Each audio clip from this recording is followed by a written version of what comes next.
Salam yoldaşlar, hər birinizi xoş gördük. Bugün biz sizinlə Paradoks Tədris Mərkəzində keçirilmiş OTK-nın sınaq imtahanının izahına baxırıq. Qeyd edim ki, bu izahları sizə mən Elməddin Ağayev təqdim edirəm. Əgər izahlarımız sizə faydalı olarsa, kanala abunə olub dəstək olmağı da unutmayın. Keçək izahımıza. Deyir ki, birinci sualda paralel A və B düz xətləridir. Fərz edək ki, bu iki düz xət bir-birinə paraleldir. İndi baxın, A və B düz xətlər arasındakı məsafə 3 kökdə 3'dür. Məsafə demək paralel olduğundan bunun bütün nöqtələr arasındakı məsafə 3 kökdə 3 olur və məsafə dediyi üçün perpendikulyarlıq mütləqdir. Tamam. İndi deyir ki, MV nöqtələrindən kəsən, baxın şagirdlər, buradan bir düz xət çəkirəm ki, bu C düz xəttidir və bunu N nöqtələrində kəsir. Bu tutaq ki, olsun B nöqtəsi, bu B düz xətdir, bu da A düz xətdir. Kəsən deyir C düz xətti ilə A ilə 30 dərəcəli bucaq əmələ gətirir. A ilə əmələ gətirdiyi bucaq 30 dərəcədir. Tamamdır. Baxın yoldaşlar, biz buradan yenə həmin o perpendikulyarı indirsək, biz görürük ki, burada 3 kökdə 3 məsafədir. Eyni burada da 3 kökdə 3 olacaq və burada bir perpendikulyarlıq yaranacaq. Artıq Z kuralına görə, yəni Z nə deməkdir? Paralel bucaqlar, bax çarpaz bucaqlar yaranır burada. Alifadsa burada alfa olur. Paralel xətlərdə bu xüsusi qaydanı yadda saxlamaq lazımdır. Demək o zaman burada 30 dərəcə olacaq. 30 dərəcə bucaq qarşısında duran katet 3 kökdə 3-dürsə, bu avtomatik 60 dərəcə olacaq. 60-ın qarşısındakı da bunun kökdə 3 misli olmalıdır. Baxın, buradan olurdu 3 vurulsun 3 bərabərdir 9. Bizdən də nə istəyirdi bu? Deyir ki, MN-in B düz xətti üzərindəki proyeksiyanı tapın. Proyeksiya, yəni bu mailin kölgəsi nəzərdə tutulur. O da CD-dir. Tutaq ki, bura. Bura bir D nöqtəsi, amma CD-nin uzunluğunu istəyir və CD-nin uzunluğu oldu 9. Doğru cavab D variantı. Keçirik ikinci suala. A və B vektorlar arasındakı bucaq 60 dərəcədir. Demək, biz burada kosinus 60 dərəcəni mütləq şəkildə yazmalıyıq. Yəni aradakı bucaqları 62 dənə vektor kimi bunu fikirləşsək, bunların arasındakı bucaq 60 dərəcəli bucaq olmuş olacaq. İndi bizə dedik ki, uzunluqları verilib, bu vektorların modulları verilib və vektorların skalyar hasilini istəyir bizdən. Tamamdır. İndi gəlin biz bunun skalyar hasilini tapaq. A vektorunu vurmalıyam. A vektoru plus B vektoruna. Buradan görürəm ki, vurub asanda olur A vektorunun kvadratı plus AB. Baxın, deməli A-nın uzunluğu burada bizə məlumdur, 5'dir. O zaman biz bu kvadratı modul şəklində də yaza bilərik. O zaman yazırıq A-nın kvadratı üzərinə gəlinsin, A vurulsun B-yə. Görürəm ki, A-nın uzunluğu 5'dir. Aparıb yerinə 5 yazıram. 5'in kvadratı üzərinə gəlinsin. Bəs A ilə B-nin skalyar hasilinizi taparıq. Uşaqlar, yadınızda saxlayın ki, A ilə B-nin skalyar hasili onların vektorial hasilinin kosinüs alfaya hasili olur. Baxın, buradan olacaq A vektoru vurulsun B vektoru bərabərdir. Bunun uzunluğu 5'dir, bunun uzunluğu 6'dır. Aradakı bucaqda kosinüs 60 dərəcədir. Buradan olur 30 vurulsun 2'də 1, kosinüs 60 dərəcə 2'də 1 qiymət alır, bu da olur 15. 5'in kvadratının üzerine 15 geldi. Yani 25 ile 15'i toplayaram. Toplam eləyəcək 40. Doğru cavab variantımız olacaq B variantı. Keçirik 3-cü suala. Oturacaqları deyir 5, 11 olan trapesiyanın. Baxın yoldaşlar, bir trapesiya çəkirik. Kiçik oturacağı 5, böyük oturacağı 11 yazıram. Və deyir ki, onun diagonalların kəsmə nöqtəsini, bax, diagonalların çəkdim. Bu diagonalı tam çəkirik. Diagonalları çəkdim. Bu diagonalların deyir orta nöqtələrini birləşdirən, fərz eləyək ki, bu diagonalların orta nöqtəsi budur. Bura bir x uzunluğu deyirəm. Birləşdirən parçanın uzunluğunu tapın. Sizə tövsiyə edirəm ki, şagirdlər, əgər ki, trapesiyada diagonallar verilibsə, paralel köçürmədən xüsusilə istifadə edin. Baxın, bu diagonalı, tutaq ki, bu D2 diagonaldır. Mən bunu paralel olaraq bura köçürdə bilərəm. Aha. Bura artıq uzantısını çəkirəm və bura ilə birləşdirirəm. Bu oldu belə. Artıq biz bunu paralel köçürdüyümüz üçün bu buradan çıxdı. Tamam. İndi bizə baxın şagirdlər, daha doğrusu o çıxmır, bu birisi çıxır. Artıq bu çıxır. Aha, görürük ki, burada bir dənə 3 bucaq yaranır, ABC 3 bucağı. ABC 3 bucağında bunu da artırıram. Çıxartmamışdan əvvəl bir şey deyim sizə, baxın. Bu məsafə 5-dirsə, burada bir parallelogram yarandığından burada bir 5 olur, burada bir 5 olur. Düzdürmü? Artıq görürsünüz ki, bu diaqonalın orta nöqtəsi idi. Yəni bura x idisə, burada x idi və yaxud ora x-ləri artıq adlandırmışam deyə bura m deyək. Bura m, burada m, bura n, burada n. Baxın, bu üç bucağın artıq nə yarandı? Orta xətti. O zaman burada 5 idi, bura 11 idi. Orta xətt isə x plus 5, bu uzunluq x plus 5-dir. Bərabər olur 11 plus 5 bölünsün 2. Burada olur 2x plus 10 bərabərdir. 11 üstə 5 yəni 16. 2x bərabərdir 6-ya, x bərabərdir 3-ə. Deməli, doğru cavab variantımız oldu 3. Keçdik 4-cü suala. Deyir ki, oturacağın tərəfləri 5 olan düzbucaqlı parallelepipedin diagonal kəsiyinin sahəsi 260 olarsa. Artıq bir dənə biz parallelepiped çəkirik. Düzbucaqlı parallelepiped. Baxın yoldaşlar, bunları birləşdirdik. Birləşdirəndən sonra görək burada nə alınır. Demək, birləşdiririk bunları. Aha. Bizə oturacaqların verib də 5 ilə 12. N5-dir, uzunluq 12-dir. Diagonal kəsiyi dedikdə, baxın, diagonal kəsiyi üst oturacağın və alt oturacağın diagonallarını çəkirsiniz. Və burada adlandırsam ABCD düzbucaqlısı yaranır. Bunun sahəsi, əlbəttə ki, mənə hündürlük lazımdır. Hündürlük bir də, bax, oturacağın diagonalı. Bura 12-dirsə, bura 5-dirsə, deməli, burada 5-dir. O zaman burada 90 dərəcə olduğundan düzbucaqlı üst bucağa görə bura 13 olacaq. Necə? 5-in kvadratı plus 12-nin kvadratı 169 eləyir və 169-dan 13 çıxır. Artıq bunun mənə sahəsi verilib 260. Düzbucaqlının sahəsi nətər tapılır? 13 vurulsun h bərabərdir 260-a, h də bərabərdir 20-yə. H-ımız oldu 20. Adam məndən istəyir yan sətin. Mən bilirəm ki, düzbucaqlı parallelepipedin yan sətinin sahəsi 2 vurulsun h vurulsun a plus b-yə. A plus b nədir? Oturacağın tərəfinin uzunluqları h-da verilib 20. O zaman 2 vurulsun 20 vurulsun a ilə b-in də cəmi. Yəni 12 ilə 5-in cəmi olacaq buradan 40 vurulsun 17. Bu da elədi 680. Deməli, doğru cavab oldu A variantı. Keçdik 5-ci suala. Deyir ABCDEF düzgün altıbucaqlısında kiçik diagonal 4/3 olarsa. Biz yoldaşlar altıbucaqlını çəkirik. Və bu altıbucaqlının kiçik diagonalını çəkirik. Kiçik diagonal 4/3'dür. Bunun kiçik diagonal 4/3'dür. Əlbəttə mənə burada bucaq lazımdır. Bax, xarici bucağın cəmi 360-dır. 6-ya bölsün çünki 6 dənə xarici bucaq var burada. Hərəsinə 60 düşür. Əgər bura yoldaşlar 60-dırsa, demək bura 120-dir. Və mən 120-dən bir dənə perpendikulyar indirsəm, bu perpendikulyara görə bura 90, burada 60 olacaq. Avtomatik bura qalır 30. Ya 30-30'a görə ora 60 olur da. Yəni bunu da belə eləyə bilərsiniz.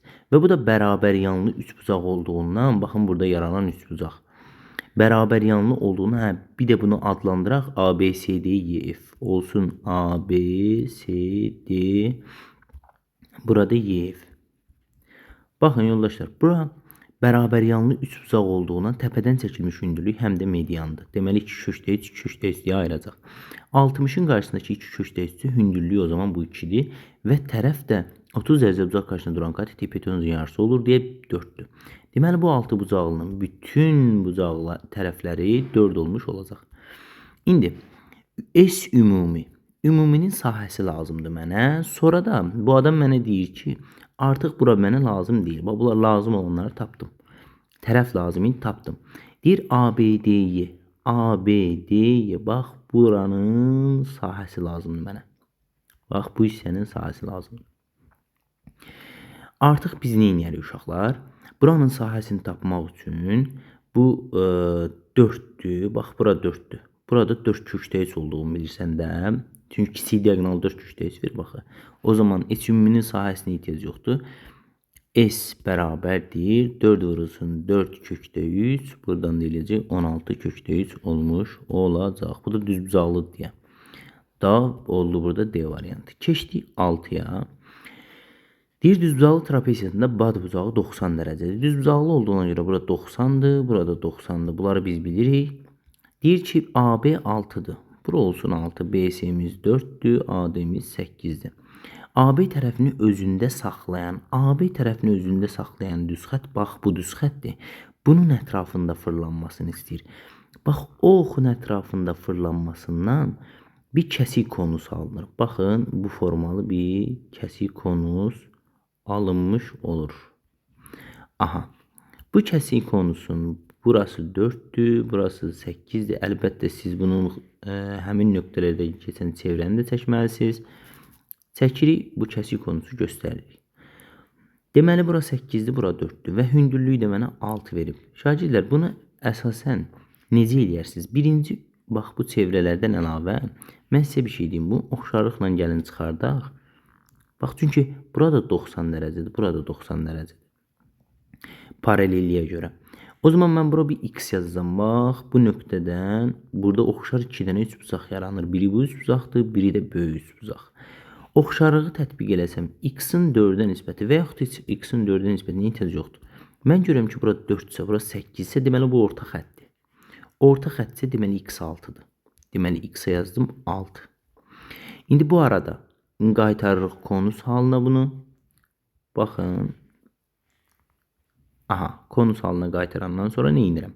Kəsik konusun sahə düsturlarından da istifadə edə bilərsiniz, amma sadəcə düstur saxlamaq biraz, yadda saxlamaq biraz çətin məsələ olduğuna görə, yəni baxır adamına da, ona görə bu yoldan da istifadə etmək daha yaxşı məqsədə uyğun olar.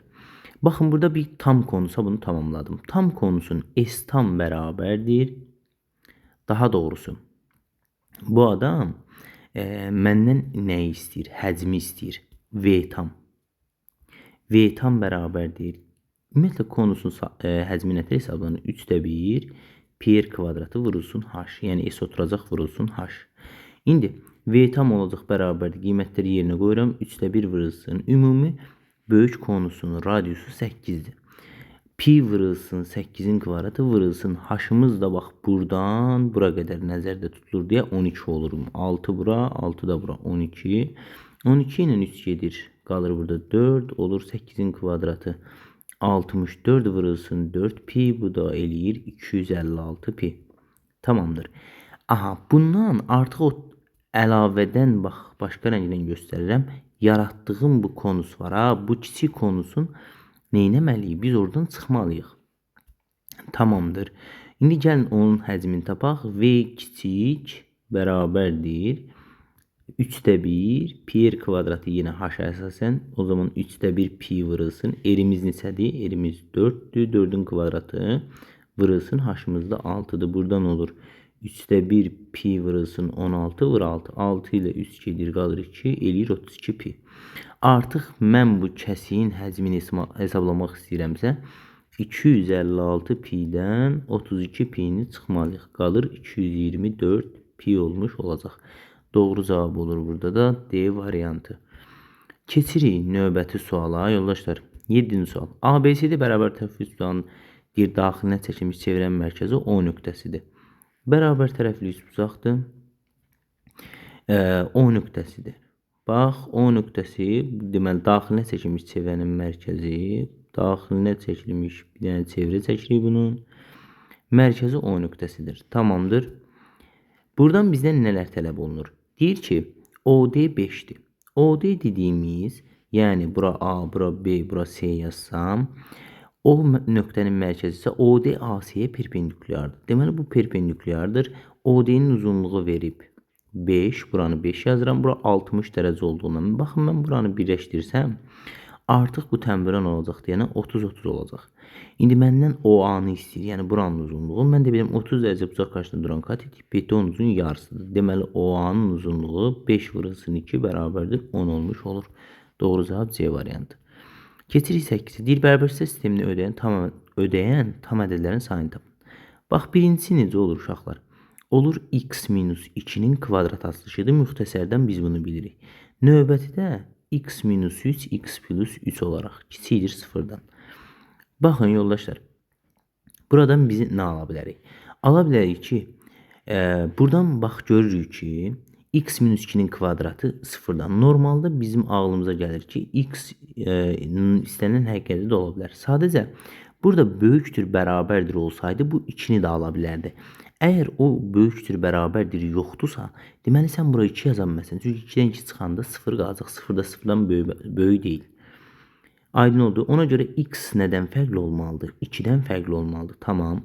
İndi buna gəlsək, burada deməli təqribi kökləri qeyd eləsəm -3 və 3. Aralıqları göstərsək, 3-dən böyük qiymət verəndə müsbət, bu mənfi, bu müsbət. Deməli, nə olmuş olacaq? Artıq burada da aralıq -3, 3 aralığıdır. -3, 3 aralığında hansı tam ədədlər var? -2, -1, 0, 1, 2 var. İndi mənə deyir ki, x, burada da axı şərt vermişdim. X 2-dən kiçikdir. 2-ni oraya yazsan ödəməyəcək. O zaman bu 2-ni atırıq. Ədədlərin sayını tap deyir 4 dənə. Doğru cavab oldu A variantı. Sonra keçirik 9-cu suala. Deyir, funksiyanın qrafiklərlə hüdudlanmış fiqurun sahəsini tapın. Yoldaşlar, x-t'nin qrafiki bax bu formada olmuş olacaq. X-t'nin tutaq ki bu grafikidir. Bu da y bərabərdir x-dir. Koordinat başlanğıcından keçir. Bunların bir kəsişmə nöqtəsi koordinat başlanğıcından düşür. Biri də bura düşür. İndi o həmin nöqtəni tapmalıyıq. Birinci biz bunun x4-ü x-ə bərabərləyib kəsişmə nöqtəsinin koordinatlarını tapırıq. Hər tərəfdən x-i ixtisar eləsəm qalacaq x kubu bərabərdir 1. Və o ixtisar elədiyimi də kök kimi götürməliyəm. Mütləqdir o. X kubu 1 isə x buradan 1-dir. Deməli, burası 0-dır. Bura isə 1-dir. Məndən bu hissənin sahəsini istəyir. Bu hissənin sahəsini. Bəs bunun sahəsini necə tapa bilərik? Əlbəttə ki, əyrilərdə sahə inteqralla tapılır. Sərhədlərimiz aradır 0-dan 1-ə. Artıq mən görürəm ki, bax, həmin aralıqda yuxarıda yerləşən funksiyamız hansıdır? X-dir. X-dan aşağıda yerləşən funksiyanın çıxmasın, yəni x-4-dür. Və dx bərabərdir. Buradan görürük ki, integral 0-dan 1-ə x-in x çıxılsın, x dx yazaq bunu çıxılsın, integral 0-dan 1-ə sərhədləri eyni olduğuna görə bunları yazırıq belə, x-4 dx. Baxın şagirdlər, x-in integralını alsaq, olacaq x kvadrat bölünsün 2. Düzdür. X üstü n'in integralına görə, çünki n'i bir vahid artırırdıq, aşağıda n plus 1 yazırdıq. Buna əsasən. Demək, çıxılsın, sərhədlər də yazırıq 0-dan 1-ə, çıxılsın. X üstü 4-ün də integralı eyni qaydada olur. X üstü 4-ün üstünə 1 yəndə 5, 4-ün üstünə 1 yəndə 5 olduğu üçün burada 5 yazıram. Olur 0-dan 1-ə. Aparıb bir qiymətin yerinə yazsaq, olacaq 2-də 1. Da artıq başqa şey tez o 0 yazanda da 0 eləyəcək, onu yazmıram. Çıxılsın, bir dəfə də bura 1 yazıram, olur 5-də 1. İndi 2-də 1-dən 5-də 1 çıxanda ortaq məxrəc 10-dur, 10-da 5 çıxılsın 2, bu elə də 10-da 3, cavab elədi 0,3.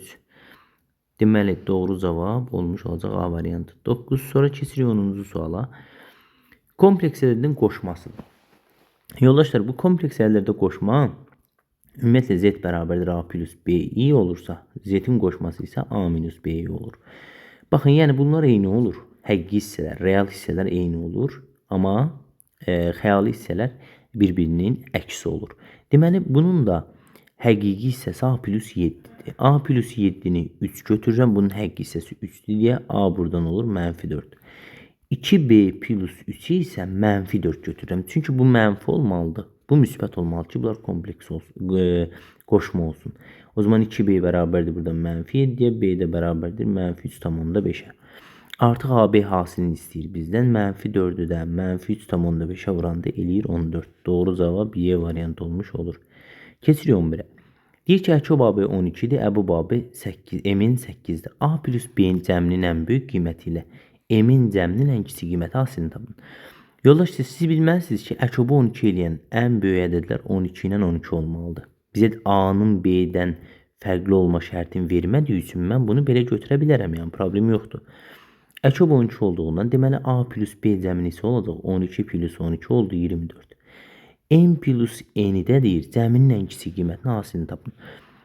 Yoldaşlar, biz bilirik ki, bu da yenə eyni qaydada 8, 8. Bunlar eyni ədədlər olmalıdır. 8, 8 ki, əbubu 8 ola bilir. 8-in üstündə 8 yəndə də buradan eləyir 16. Və mənə deyir ki, hasilini tapın. 24-də vuracam 16-ya. Bu eləyir 240. Üzərinə gəlinsin. Alt 4-ün 24, 144. Buradan eləyir 384. Doğru cavab oldu. C variantı. Keçdi 12-yə. Bir funksiyanın qiymətlər çoxluğunu tapın. Burada birinci gözümüzə çarpan bu olmalıdır. X minus 10-dan 10 minus x. Çünki kökün altı cüt dərəcədən 0-dan böyük bərabər olmalıdır. X böyükdür bərabər 10 eləyir. 10 minus x də 0-dan böyük bərabərdir. X də 10-dan kiçik olmuş olur. Eyni zamanda 10-dan kiçik və 10-dan böyük hər hansı bir ədəd tapmaq mümkün deyil. Çünki baxın, fərz edin 10-dan böyük bir ədəd götürürəm. Məsələn 8 yazanda bu kökün altı mənfi 2 eləyir, 8 yazanda bura 2 eləyir. Bunu ödəyir, amma bunu ödəmir. Deməli bir dənə yeganə həll var. O da nədir? O da onun özüdür. Yalnız onun özü. Yerinə yazırsan 0 eləyir, yerinə yazırsan 0 eləyir. 8 üstü 0 1 eləyir, 9 üstü 0 1 eləyir, 6 toplam eləyir 8. Və burada da yalnız 8. Bax, sistem mötərizə ilə göstərilənlər, yəni yalnız 8 bunu ödəyir. Sonra keçirik 13-cü suala. Deyir, tam hissəsini tapın. Yoldaşlar, biz burada nə etməliyik? Bu 2 qat radikaldır. Kökün altında bir dənə də kök varsa və toplam varsa, deməli burada 2 qat radikaldan şübhələnmək olar. Baxın, 2 qat radikalını müəyyən eləməyin ən rahat yolu, siz bunu bir dənə 2-yə bölün. 2-yə böləndə qalır 2 kökdə 5. Əlbəttə ki, bu vurmadır, 2 vurulsun kökdə 5. İndi deyin görək, 2 və kökdə 5-dən 9 almaq olarmı kvadratları cəmindən? Bəli, 2-nin kvadratı ilə kökdə 5-in kvadrat cəmindən 9 ala bilirik. Hə, o zaman o beləymiş də. Kökdə 5 plus 2-nin kvadratı. Həqiqətən gəlin bunu açaq. Olur 5 plus 4 kökdə 5 plus deməli 4. Bax, 5 ilə 4 toplayanda 9 plus 4 kökdə 5. Əla. İndi baxın. Bu o zaman kökdə 5 plus 2-nin kvadratıymış. Bunlar gedir.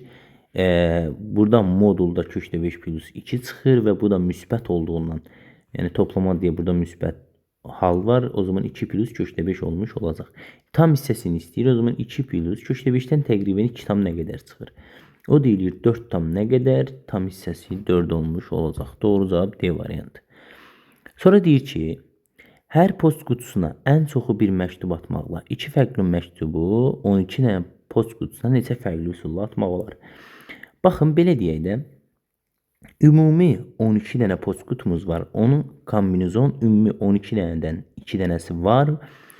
Ora atmalıyıq. Görək bu neçə olur? Olur ki, 12 faktorial bölünsün, 10 faktorial vurulsun, 2 faktorial. Buradan olur 10 faktorial, 12 faktorial gedir. Qalır 11 vur 12 bölünsün 2. Bundan da gedir. Deməli 66 olmuş olur.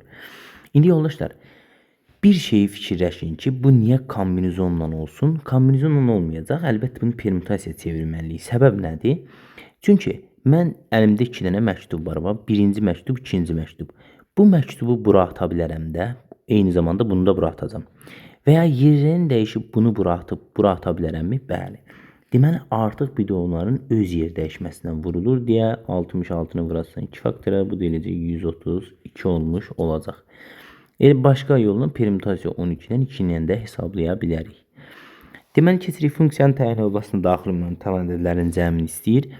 Kökaltı funksiyadır. Əlbəttə ki, x kvadrat minus 6x plus 5 0-dan böyük bərabər götürməlidir normal halda.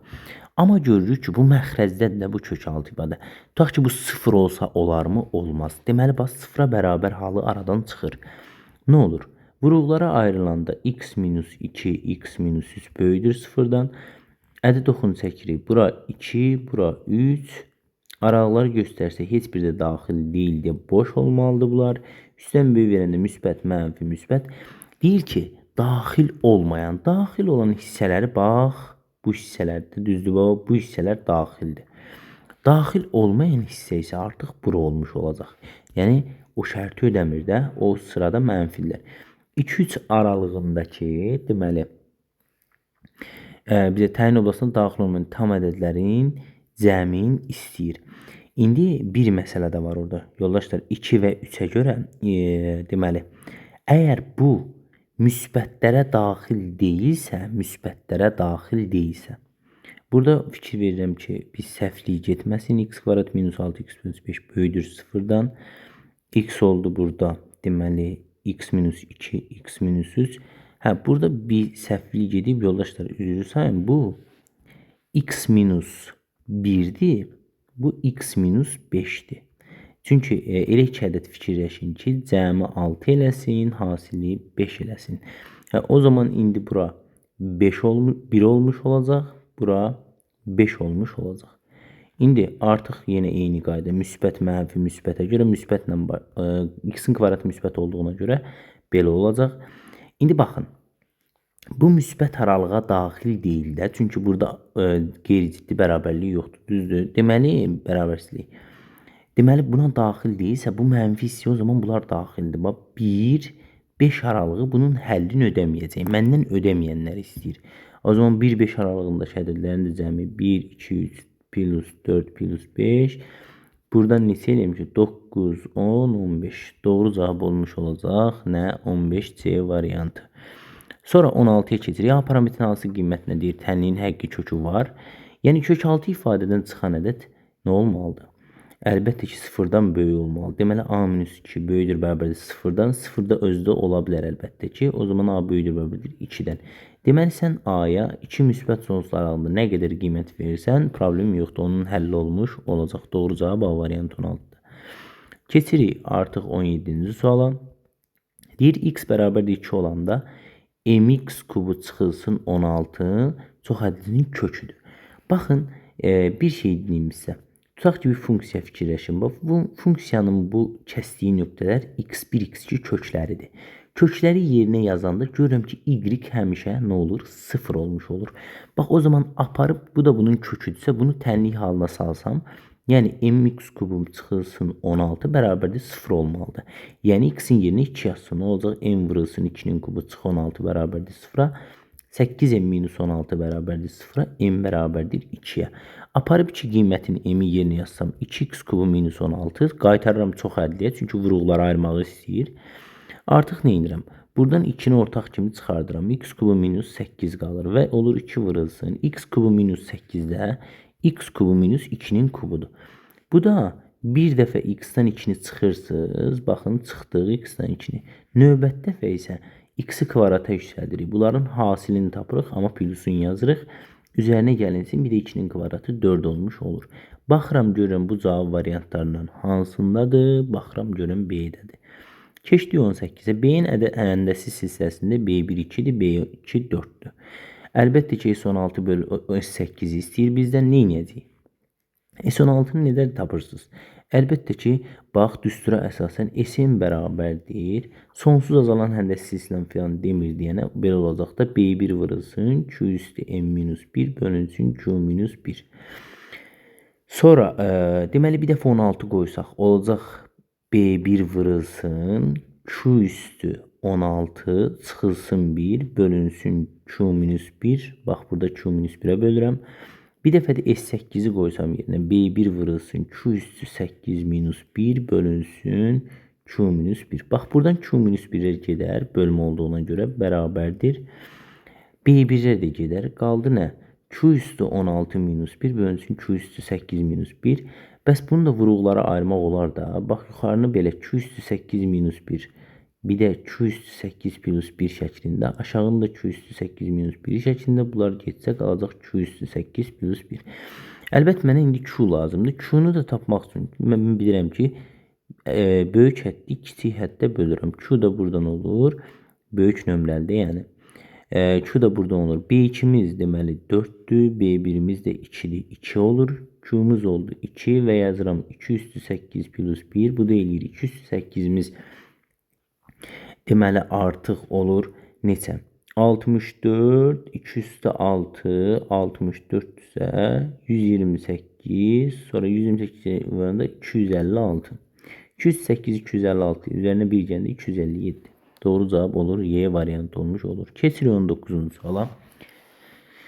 Tənliyin ən kiçik müsbət kökünün dərəcə ilə tapın deyir. Deməli, mən burada nə edirəm? 1 minus sinus 6x-i saxlayıram. Və bunu başlayıram nə eləməyə? Açmağa. Olacaq kosinus kvadrat 2x. Çıxılsın onların hasilinin 2 misli. Sinus 2x vurulsun kosinus 2x. Üzərinə gəlinsin sinus kvadrat 2x. Baxın yoldaşlar, bununla bunun cəmi 1 eləyir. Olur 1 minus sinus 6x bərabərdir 1 çıxılsın. Bu açılışda sinus 4x-in açılışıdır. Əla. Deməli, baxın, bunları yıxsam bir tərəfə olacaq 1 minus. Gəlin bu ifadənin hər birini sağa ataq. Olacaq mənfi 1 plus sinus 6x plus 1 çıxılsın sinus 4x bərabərdir 0-a. Getdi bunlar. Olur sinus 6x çıxılsın sinus 4x bərabərdir 0-a. Baxın biz burada hazır düsturdan da istifadə edə bilərik, amma mən bunu belə yazmağın tərəfdarıyam. Sizə necə uyğundursa. 5x plus x olar. Bu sinus 4x-i necə alaram? 5x-dən x çıxaram bərabərdir 0-a. Bunun açılışını bilirik. Sinus 5x kosinus x üzərinə gəlinsin kosinus 5x sinus x. Bunun da açılışı eyni qaydadır. Sinus 5x kosinus x toplama teoremlərdə çıxılsın kosinus 5x sinus x və bundan bunu çıxsaq, şagirdlər, bunlar gedir. Bu olur 2 kosinus 5x sinus x bərabərdir 0-a. Artıq bunu biz sadələşdirdik. Əgər hasil 0-dırsa, deməli vuruqlar ayrı-ayrılıqda 0-dır. Kosinus 5x-i də 0 götürürəm. Sinus x-i də 0 götürürəm. İndi xüsusi halda sinus x-in 0 olmağı, yəni hansı koordinat oxunda 0 olur sinus, əlbəttə ki, kosinus bu olduğuna görə sinus y oxudur. Deməli, bu aralıqlarda sinus 0 olmuş olur. Onlar da nədir? Demək, 0 olduğu aralıqlar olur. X bərabərdir pk'larda olur. Pk, yəni hər 180-dən bir sinus 0 olur. Amma buradan da kosinusu tapanda 5x bərabərdir. Kosinus harada 0 olur? O da xüsusi halda. Əlbəttə ki, pi bölü 2 pilus, yəni 90 üzərinə gəlsin 180, yəni pk. Artıq mən buradan kökün birim pk tapdım. Bunu da pn yazım ki, k-nı fərqlənsin n. İndi baxın yoldaşlar, buradan hər tərəfi 5'ə bölsək olacaq pi bölü 10 pilus, 5'ə bölsəm pn bölünsün 5. Burada əlbəttə ki, k-ya 1 vuranda 180 olur. 0 verəndə də 0 verir. Demək, bu ən kiçik ola bilməz. Ən kiçiyi mən buradan taparam. X bərabər. Əlbəttə ki, n-ə 0 qoysaq, olacaq pi bölü 10 üzərinə gəlsin. Pi vur 0 bölü 5. Bu heç getdi 0-a. Pi bölü 10 da, yəni 180 bölü 10 olur. 18 olmuş olacaq. Deməli, doğru cavab oldu C variantı. Sonra keçdik. Deməli, 20-ci suala deyir, limitini hesablayın. Şagirdlər, biz burada neyini? Limit x yaxınlaşır sonsuzluğa. Baxın, 3x kubu minus 7x plus 1 bölünsün 6x üstü 5 minus x. Görün neynəyəcəyim biz buna. Bunun hər tərəfin, yəni bütün hərlərin 3x kubu bölünsün. X kubuna bölərik buradan. Olar 7x bölünsün x kubu plus 1 bölünsün x kubu. Aşağını da eyni qaydada 6x üstü 5 bölünsün x kubu çıxılsın x bölünsün x kubu bərabərdir. Burada da əlbəttə limit var. Olacaq limit x yaxınlaşır sonsuzluğa. X kublar getdi qaldı 3 çıxılsın. Bunlar getdi x kvadrat. Əlbəttə ki, ədədi dəyişənə böləndə və dəyişən də ki, sonsuzluğa yaxınlaşanda bu sıfıra yığılır. Bu da sıfıra yığılacaq. Bu da sıfıra yığılacaq. Amma burada x üstü 5 ilə gedəcək. Qalacaq aşağıda 6x kvadrat. Burada da 3 çıxırsa, o sıfıra yığıldı da artıq 7-də sıfırada qaldı bu. İndi bizə bunun limiti lazımdır. Fərz edin ki, x-i sonsuzluğa qədər yaxınlaşdıranda bu ədəd getdikcə böyüyür. Məsələn, belə deyək, 4-də 3 böyüdü, yoxsa 7-də 100, bax. Bu ədəd getdikcə 7-də 3, bax. Getdikcə ədəd, bu bundan böyükdür. Demək, ədədlər getdikcə kiçilir. Kiçilən ədədlərdə ən sonunda nəyə yığılar? Sıfıra yığılmış olar. Doğru cavab B variantı olmuş oldu.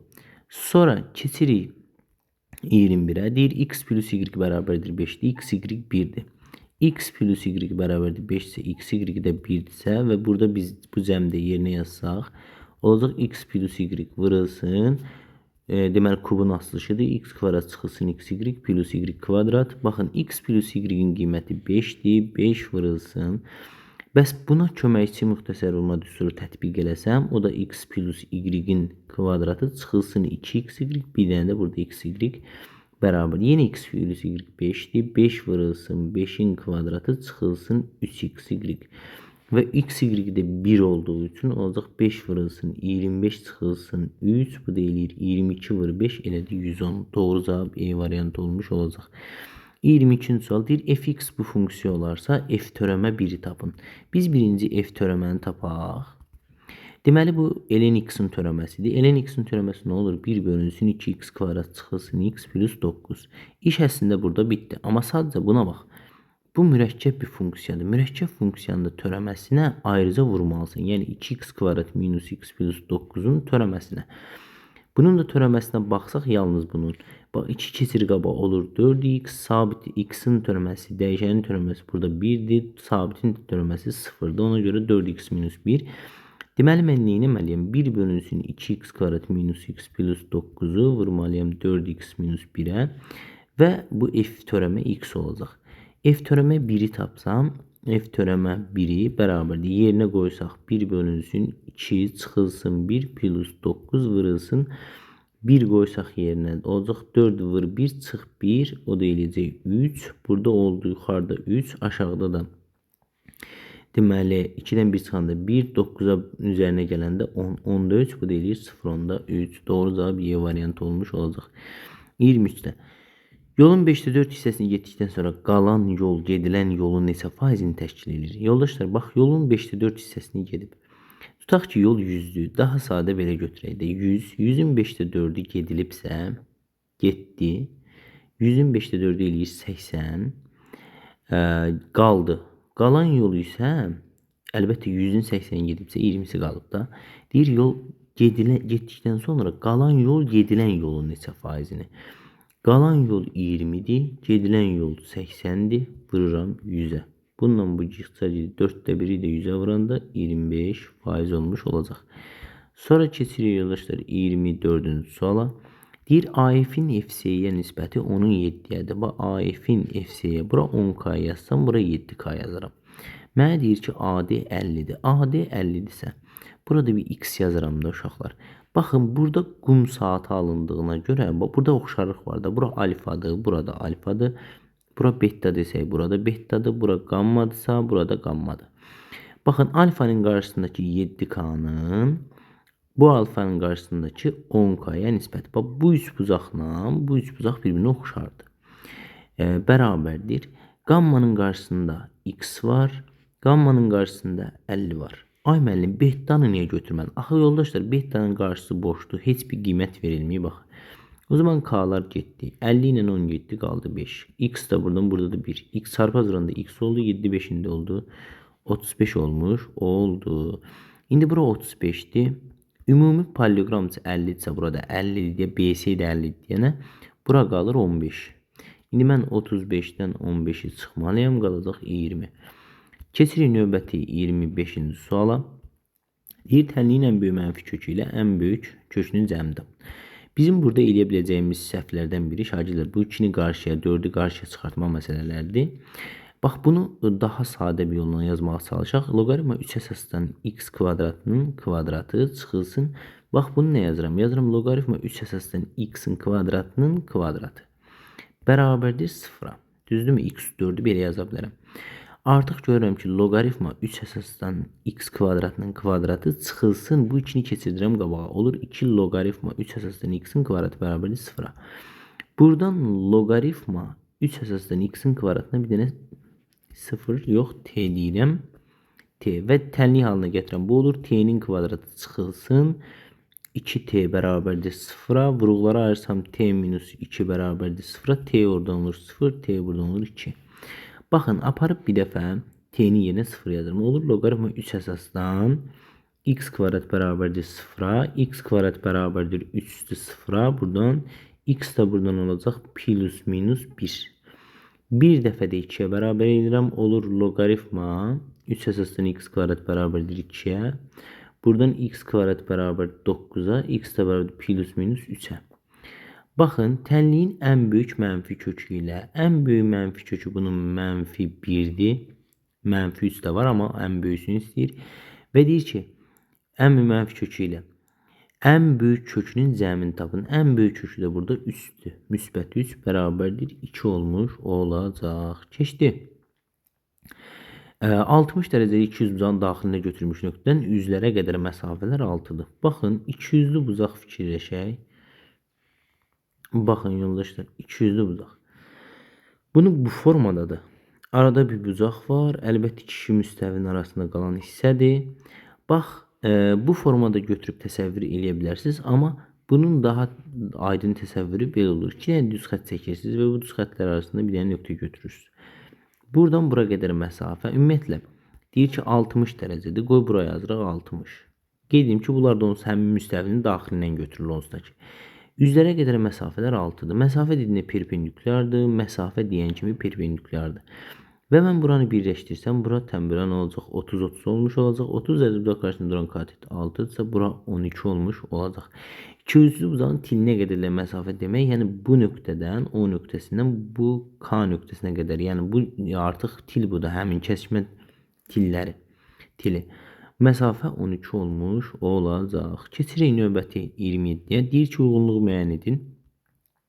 Mən bilirəm ki, yoldaşlar, cüt dərəcədən sinus üzəri 10x-dır. 10 cüt ədəd olduğuna görə bunun ala biləcəyi qiymətlər 0-1 aralığıdır.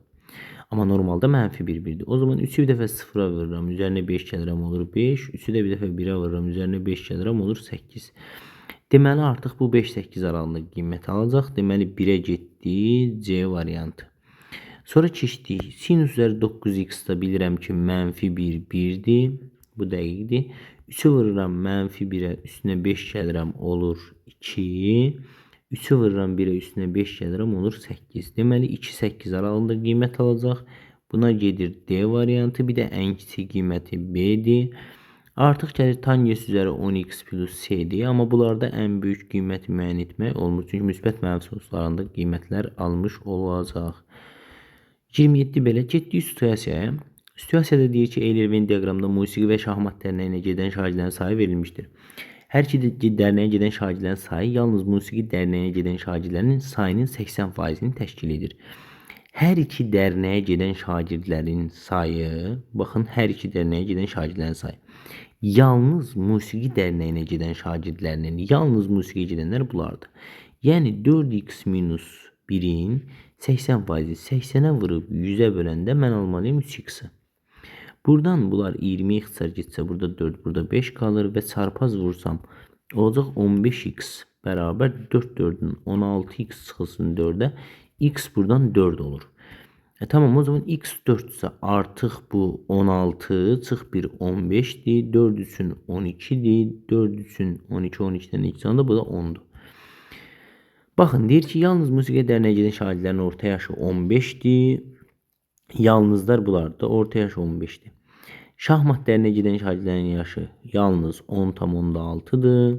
Hər iki dərnəyə gedən şagirdlərin yaşı isə 12,5'dir. 12,5, tamam. İndi gəlin artıq gedək verilmiş məsələləri oxuyaq. Deyir, musiqi və şahmat dərnəkləri gedən bütün şagird, musiqi və şahmat dərnəklərinə gedən bütün şagirdlərin sayını tapın. Baxın uşaqlar, bunu biz diaqramdan tapmışıq da 15, 12, 10. 15 nəfər yalnız musiqi, 12 nəfər hər ikisinə, 10 nəfər də bura. Toplamı 27, oldu 37. Keçdik 29. Musiqi və şahmat dərnəyinə gedən bütün şagirdlərin orta yaşını tapın. Musiqi və şahmat dərnəyinə gedən bütün şagirdlərin orta yaşını. Tamamdır. Baxın yoldaşlar, bizə burada verib də yalnız musiqi dərnəyinə gedən şagirdlərin orta yaşı 15. Deməli 15 nəfərdir. Orta yaşda 15 olduğuna görə 15'i 15'e vurasınız, üzərinə gələsiniz. Yalnız şahmat dərnəyinə gedən 10,6'dır. 10 nəfərdir yalnız şahmatdadır. 10,6 yaş ortalaması ilə vurursunuz, üzərinə gəlirsiniz. Hər iki dərnəyə gedənlər isə 12,5'dir. Yəni 12 nəfər də buradaydı deyə 12,5'ə vurulur. Gəlin bunları vuraq. Baxın 15 15'e 225, üzərinə 10'u 10,6'ya vuranda 106, üzərinə gəlinsin. 12'ni də 12,5'e vuranda 150 və bu 150 225 toplayanda eləyir 375, üstünə də 106 gələndə 381 olmuş olacaq. 481 üzr istəyirəm. 481. Baxın, indi bütün şagirdlərin orta yaşını istəyir. 481'i böləcəksən. Ümumi biz neçə nəfər tapdıq? 37 nəfər tapdıq da, düzdür? 37'yə. 37'yə deməli, baxaq görək düzmü tapmışıq. Aha, 37'yə. Deməli, nə edirsiniz? 37'yə böləndə bir dəfə.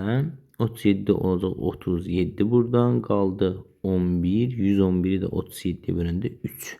Bu da eləyəcək 111. Deməli, artıq bunların orta yaşı neçə olmuş olacaq? Orta yaş 13 olmuş olacaq.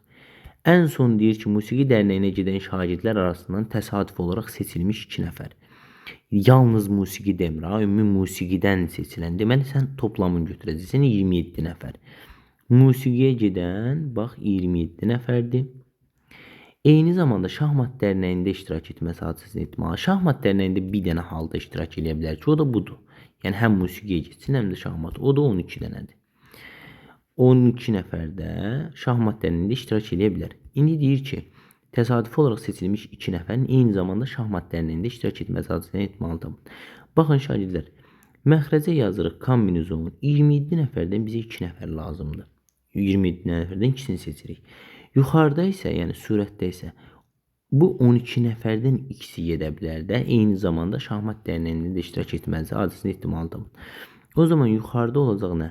12-dən 2 olacaq. 12 vur 11 bölünsün 1 vur 2. Kombinizon 27-dən də 2 olacaq. 27 vur 26 böl 1 vur 2. 1 vur 2-lər getdi. Gəlin indi ixtisarlar aparaq. 26 vur 27. Yuxarıda da 12 vur 11. 12 ilə 26 2-yə getdi. Burada qaldı 6. Burada qaldı deməli 13. Deməli bu 3-ə gedir 9. Bu 3-ə gedir qalır 2. Deməli buradan olur 13'ü 9'a vuranda 27, 117'də 2'ni də 11'ə vuranda 117'də 22 olmuş olacaq. Belə yoldaşlar, əgər izahlarımız sizə faydalıdırsa kanala abunə olun, bəyənin və yoldaşlarınızla da bölüşün izahımızı. Oldu gələn sınaq izahlarında görüşənədək sağ olun.